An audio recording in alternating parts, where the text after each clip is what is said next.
It was nearly 4 a.m. when Jesus arrived at the high priest's house. Members of the Sanhedrin were still arriving in a rush, having been awakened early for this impromptu, secret, not to mention illegal meeting and trial. The Passion of the Christ was about to begin. Hi, I'm Louis Marsh, Senior Pastor of River Church here in Parker, Arizona, welcoming you to another episode of Tales from the Scrypt. I'm glad you're here.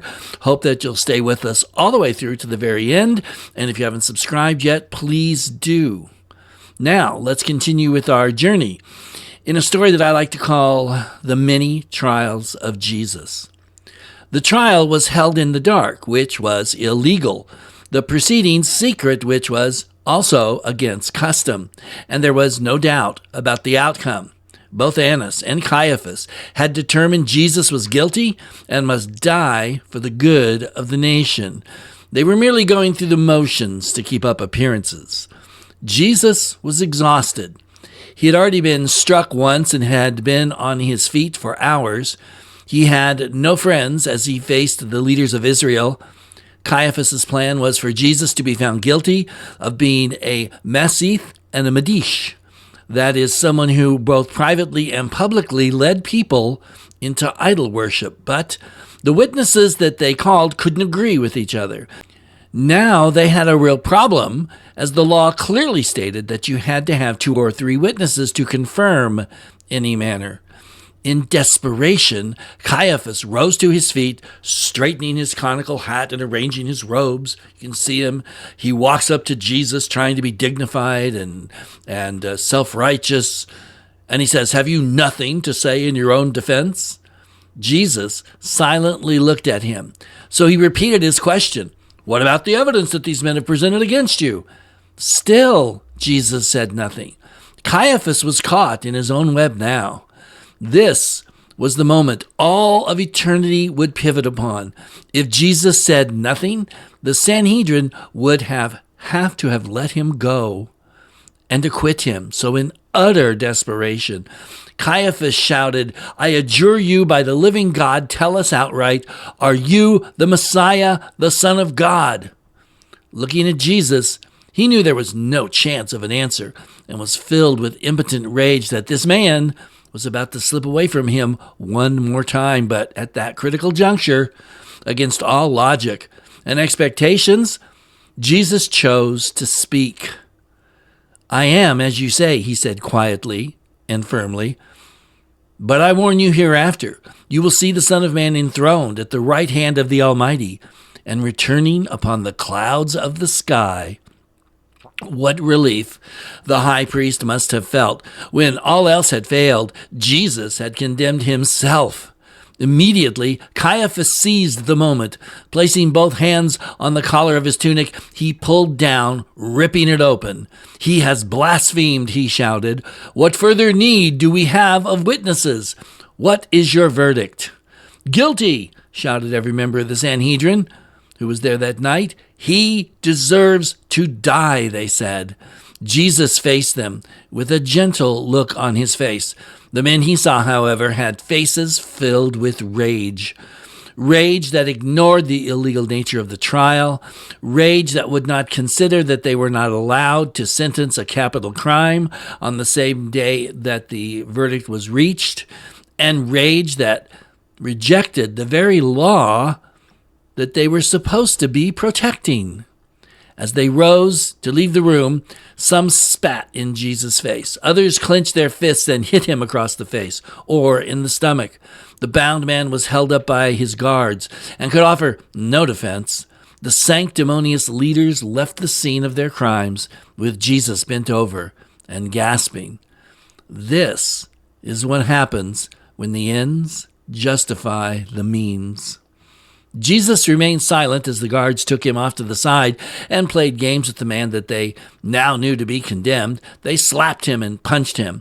They played their favorite game called Prophet, asking the blindfolded man to identify who was punching him. And then they took him to Pilate. Now, the Romans didn't interfere with the religions of their conquered peoples, but they did demand to have final say over cases of capital punishment. So Jesus, hobbling from his beating, having had neither food nor water for hours, faced his next ordeal. It was around 7 a.m. when they arrived at Fortress Antonia, which adjoined the temple grounds. Here, a great political game would be played out with Jesus as its pawn. The Jews hated the Romans and pushed them whenever they could, as far as they could. Pilate pushed back as hard as he could. He didn't care about Jesus' claim to be the Messiah, but when Caiaphas told him that Jesus claimed to be a king, well, that changed things from religious to political. Pilate didn't really want to have to deal with this mess. And when he heard that Jesus was from Galilee, he found his out. "Take him to Herod," Pilate said. "Let him rule on this. It's not a case for me." The Jewish leaders were shocked, but Pilate stood up and walked off. Like it or not, they would be going to Herod. Herod was the tetrarch of Galilee and a Jew in name only. Jesus had once called him a fox, and it was an apt description.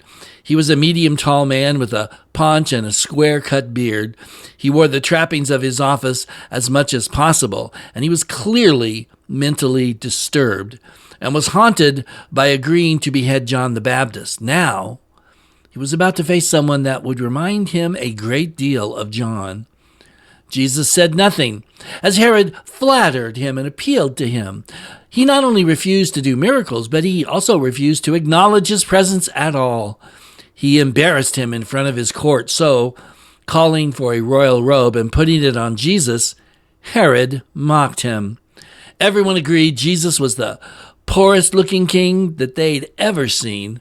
Having amused himself, Herod sent Jesus back to Pilate.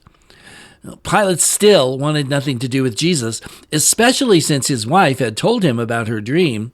Not that he believed in that sort of thing, mind you, but if he could thwart the plans of the Jews and make his wife happy, well, why not? Sitting on his official seat of office, Pilate bungled the game. First he said Jesus was innocent, then in response to the rent-a-mob shouting said that he would scourge him.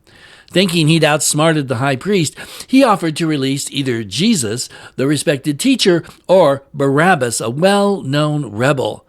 But that failed too, as the mob did its job and shouted for Barabbas.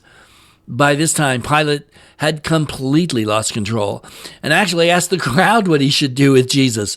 "Crucify him," they shouted on cue. The crowd was really earning its pay this day. Frustrated and defeated, Pilate gathered what little remained of his dignity and ordered Barabbas released and for Jesus to be scourged.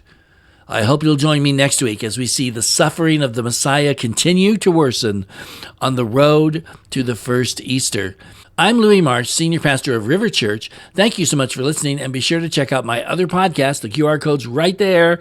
Yes, indeed. Check it out.